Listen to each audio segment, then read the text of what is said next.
Hello everybody. So today I'll be talking about the Ahmed glaucoma valve surgery and I will take you through the same through a surgical video. So Ahmed glaucoma valves are done for refractory glaucomas and where there is a chance of high trabeculectomy failure. So this is how the surgery for Ahmed glaucoma valve is done.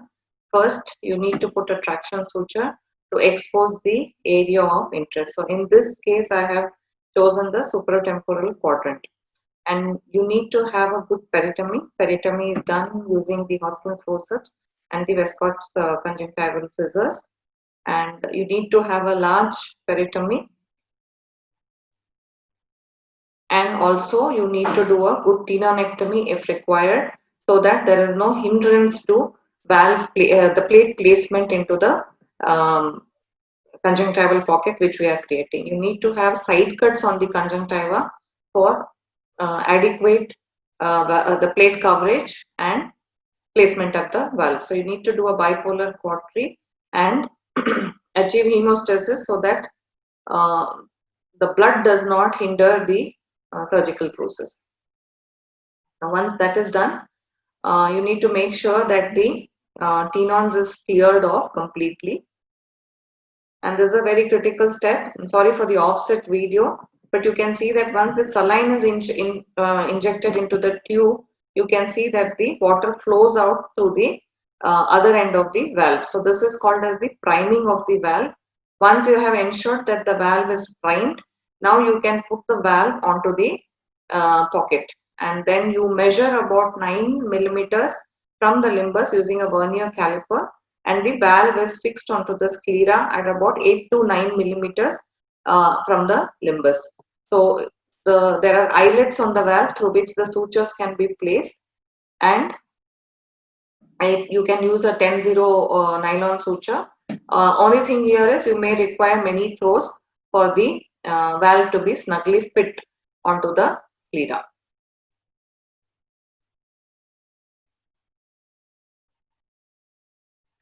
So that's how the throws are taken.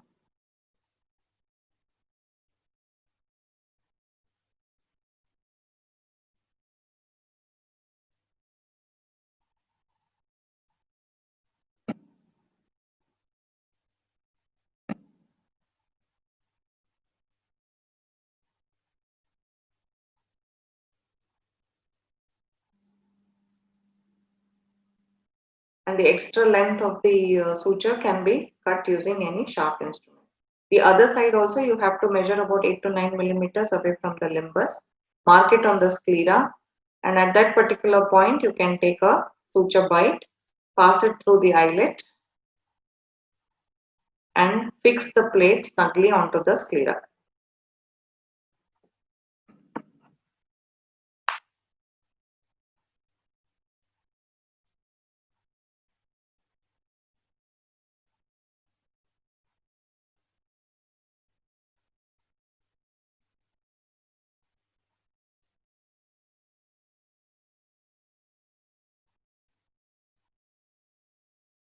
And the extra length of the suture can be cut using any sharp instrument.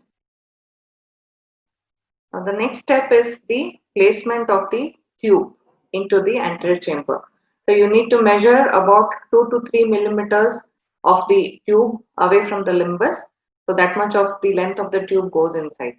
You need to make a track, a sclerocorneal track with the help of a 23 gauge needle and need to lubricate this track with the help of the viscoelastic so that the tube can be easily pushed into the anterior chamber. You can push the tube into the anterior chamber using a McPherson forceps or a specially designed um, tube holding forceps. So iron it out and make sure that about 2 to 3 millimeters of the tube is seen at the limbus. Now this tube has to be fixed onto the sclera. You can use 909 nylon or even a 10-0 nylon suture as per the availability and convenience. The suture should not be very tight and there should be no kinking of the tube because we just need to fix the suture onto the sclera, but should not be stopping the flow of the aqueous from the anterior chamber towards the plate. So once that is done, we need to close the or cover the area of the tube with the help of either a scleral graft or a corneal graft as well. Why we do this is to prevent the tube erosion through conjunctiva, thereby causing hypotony and other complications which are related to tube erosion. So the sclera should be tightly fixed onto the recipient sclera. The donor sclera should be tightly fixed onto the recipient sclera with the help of sutures. So there are many ways of suturing this. You can put 4 sutures at 4 corners, or there can be a through and through suture at the vertical ends of the sclera as well. Whichever is comfortable for the surgeon, the same can be used.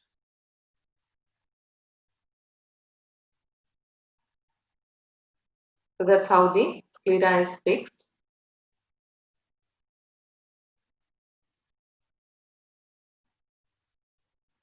So once the sclera is fixed, make sure that the sclera is not moving and is tight.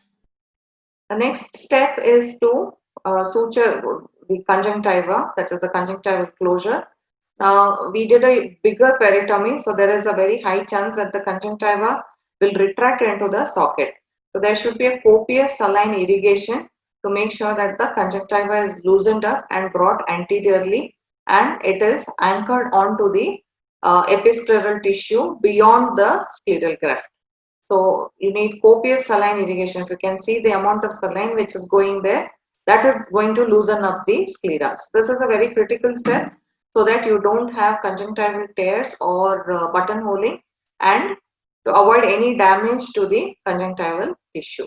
So the conjunctiva has to be the one at the limbus has to be anchored to the episcleral tissue, and the conjunctival suture can be done with the help of 80 Vicryl. So you will need multiple 80 Vicryl sutures. Interrupted sutures can be used for the same, and the sclera, the conjunctiva is you achieve a watertight closure of the conjunctiva. So the episcleral anchoring suture is very important to make sure that the conjunctiva does not retract. So if you can see here, you can see the end of the tube which is adequately placed into the anterior chamber, and the bevel is up. Sorry, I forgot to mention that the bevel should be up. So you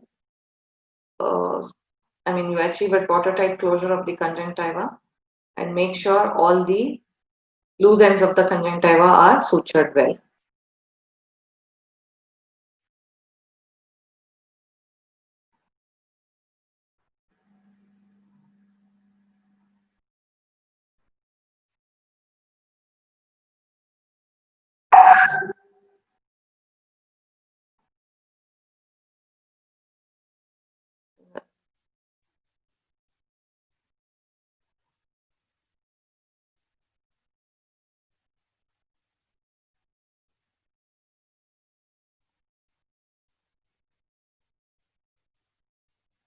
And this is another critical step where you use an infinity suture at the area where the scleral graft comes onto the cornea, so that the conjunctiva or the scleral graft which has been placed, it should not retract behind and cause the tube exposure at the limbus.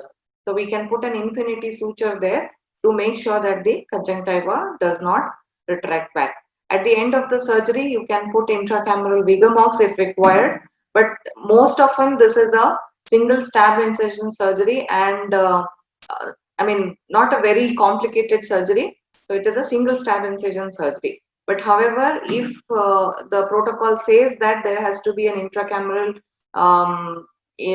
antibiotic injection, the same can be followed, and the AC can be formed with your BSS or Contasol or whatever is used, and the paracentesis which is done can be hydrated and it can be closed. So this is how the Ahmed glaucoma valve surgery is done, and I hope you enjoyed watching the video. Thank you for your kind attention.